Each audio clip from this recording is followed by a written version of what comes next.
pressure's a privilege, man. We want to run towards that pressure. We don't want to run from it, and we want to enjoy that and embrace it and fight through the struggle of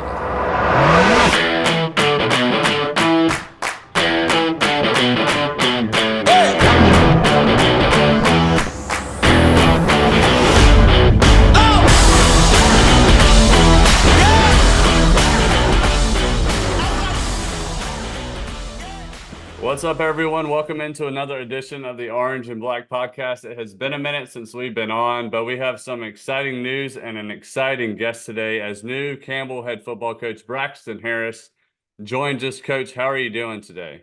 Hey, man, we're doing great. I appreciate you guys having me on.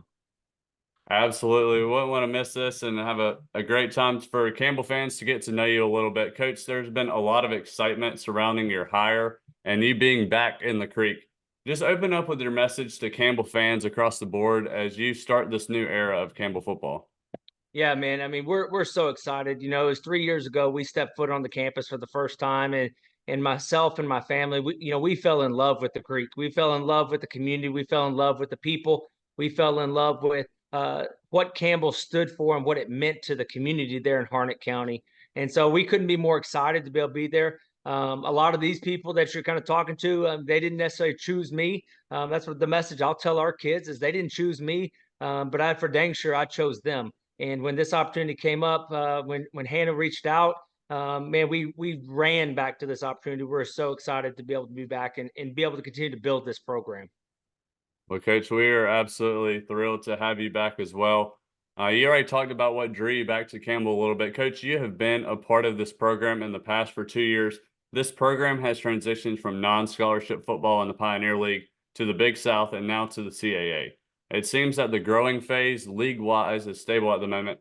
With that in place, what is your vision for this program over the next few months as you first step back onto campus and get all settled in with your family, as well as your kind of plans over the next 5 years for this program? Yeah, well, I think stability in college football, if anybody can guarantee that, then they need to write a book because they can make a lot more money than we can, right? Stability and college football don't go together, but you know that's one of the positives about Campbell, in my opinion. You know, is the conference. The Coastal Athletic Conference is one of the best conferences in FCS football.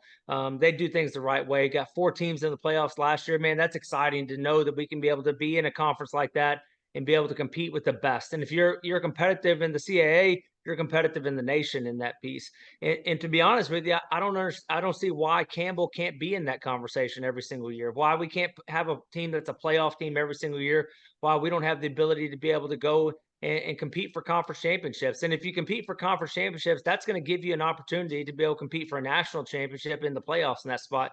Now you got to get the horse before the carriage in those pieces. And we've got a lot of things that we've got to get done. And we've got to instill a culture and a mentality in our student athletes that's going to help us be a champion. You know, you don't just show up on Saturdays and hoist the trophy up and become a champion. You do that when nobody else is around, nobody's looking. Absolutely, Coach. I know a lot of Campbell fans, a lot of alumni like myself and Dylan are excited to bring that winning culture back into the Creek. We've watched a lot of Campbell football in our day, especially when we were students, and we're excited to have you on campus. Coach, we'll transition away from football for a second. You talked about Campbell having special people. Speaking of people that you have a special relationship with, Coach Hare personally is one of my guys. He's one of my best friends. I worked with him whenever I was at Campbell. I know that you and your family have a personal relationship with him. How excited are you to get back on campus and not just reignite some of those friendships with Coach Hare and his family, but with some friends that you built, so those friendships you built before you left and now you're back, and especially for your family. I know your kids and Coach Hare's kids are pretty close as well. Yeah, I mean that's the special piece of this, right? Is we get to be back with people that we know that we love. Our kids have played baseball together, and being able to have those. I mean, Justin Hare. I mean, I always tell him all the time, man, you're living the dream, man. You've built a program from where it was to where it is now, national prominence. Be honest with you, man, we want to do the same thing in football. And you know, Coach Hare and I talk all the time, and we continue to talk when I was here at HCU about how to build a program and culture of a program And I think Justin does that as good as anybody in coaching. And I love being able to get other coaches outside of football coaches' opinions on how to build a culture in that spot. Because it gives you a different perspective to be able to see those things. But yeah, the relationships, when you tell your kids you're moving and they're excited to go back because they're friends, man, that's awesome. That's what it's all about. Yeah, family is a big piece of it. I know that that's especially something right now. You're probably packing up a bunch of kids' toys and all that stuff to make the move back to Bowie's Creek. Coach, it's almost like you could have just kept a house down here and then, just kind of like move back in. But obviously, Yeah, that's not how life works. no But doubt. we'll jump back into the football side a little bit. Coach, you've proven that you can bring in top talent from across the country now with 3 #1 FCS recruiting classes. You were the head of 2 #1 recruiting classes when you were at Campbell, and then in just 1 season down in Houston with Houston Christian, you were able to generate the #1 recruiting class down there with that program. What's the key to the success on the recruiting trail for you, and what do you see that being like at Campbell now that you're back in the creek? Yeah, to be honest with you, Andrew, for us, it's about relationships. It's about relationships with the high school coaches. It's about relationships with the counselors at the school. It's relationships with the recruit's family in that spot. And so to me, you talk about recruiting, you talk about relationships. I think probably the magic in it, if you will, is that we believe that we really have something to offer these young men that they can't get anywhere else. And that's the development piece. And that's the piece that people don't see in all these areas. It's the development of these student athletes and how they come in as an 18-year-old, as a freshman, and how they can leave our program a man at 23 that are developed and they're ready to go out in the world in that spot. And so in our program, it's not just about getting the talent in, it's about developing that talent and making it better. We've got to grow our young men, and we got to grow them physically, mentally, and spiritually in all 3 of those areas. And we got to invest in those things. If we invest in those things, they're going to be the best version that they can be. But then that's also going to make them the best football player on the field in that spot. And so the recruiting's one thing. To me, the development, that's where the magic happens. Absolutely. And you look at a place like Campbell now, we're finally seeing some products of some pro humps in the NFL, like Julian Hill. But you also have to remember, as you touched on, that, a lot of these guys are going to go on and be pros in a million other phases of their life, whether that's in their job, being a husband, being a family man. And that's very important as well. And something that you can definitely have a huge role in.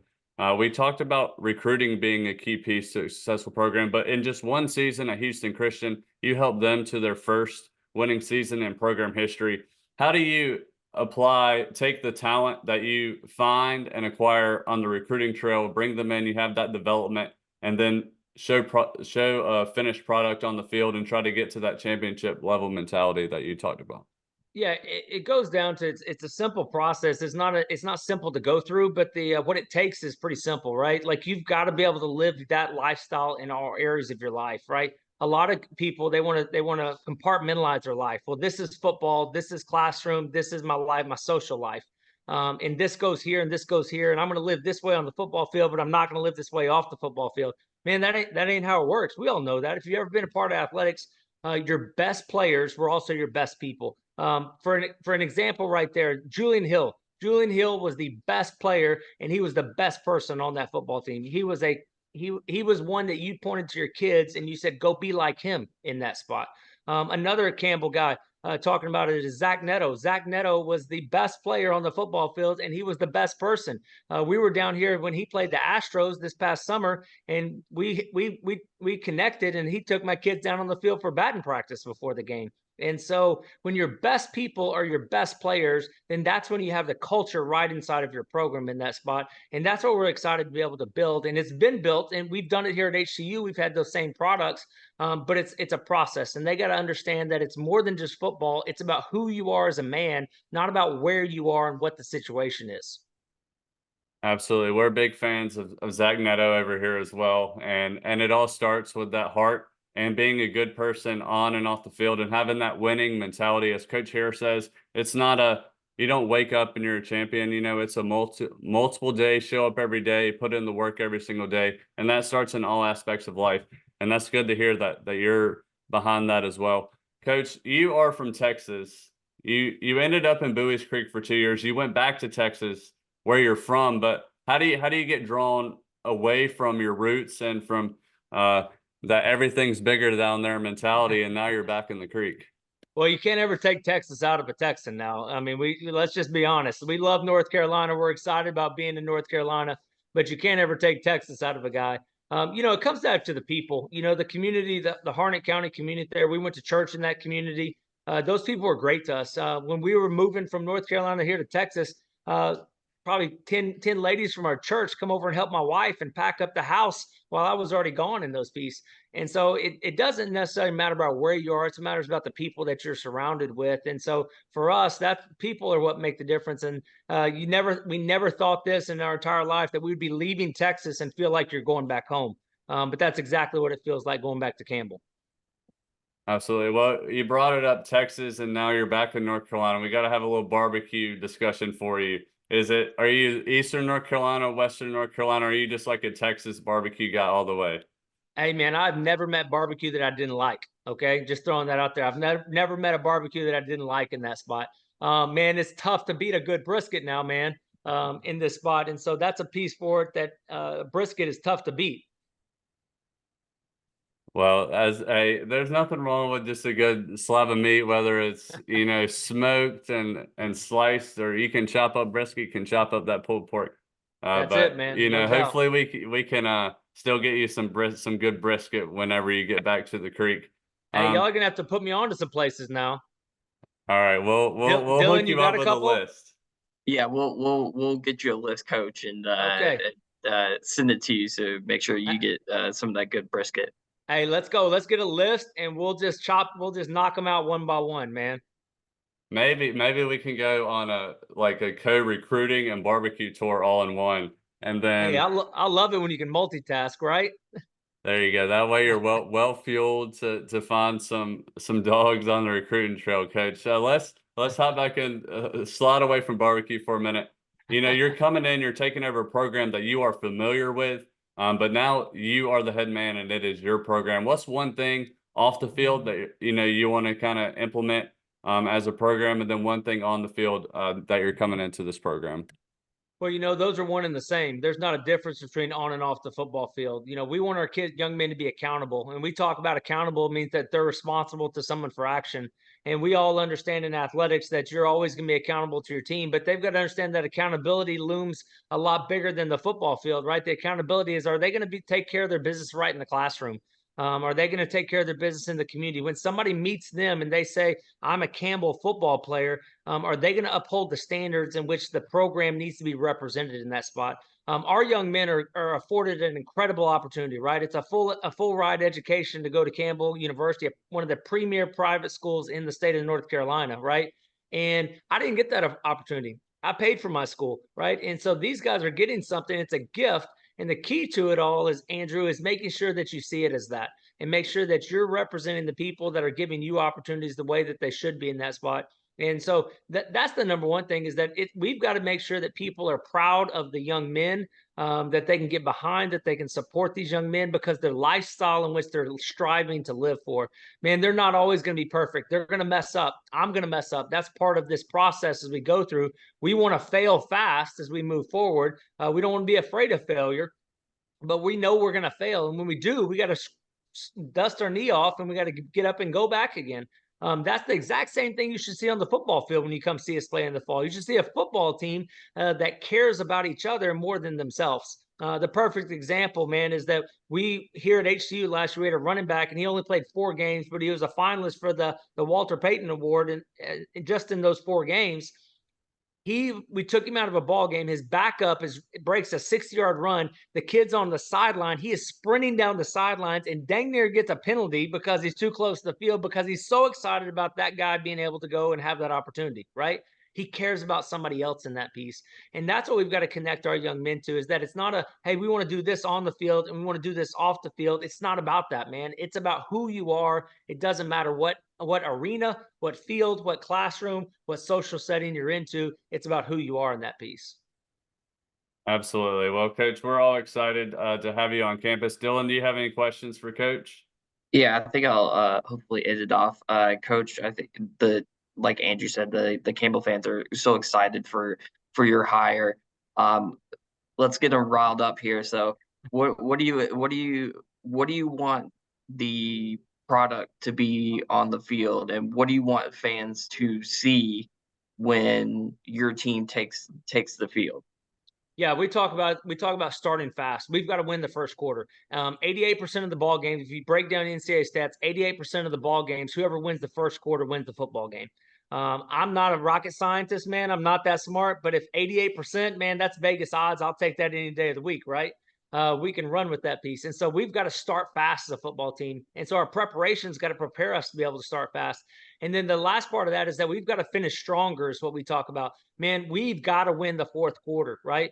Campbell last year lost the fourth quarter. I believe it was 57-108 over the course of the season in that spot. Here at HCU, we won the fourth quarter 76-28 in the fourth quarter. And so we've got to be able to go finish ball games in this spot. This is the CAA. You're not going to go out and blow somebody out. This is not, your grandma's football league where anybody can play. This is the best.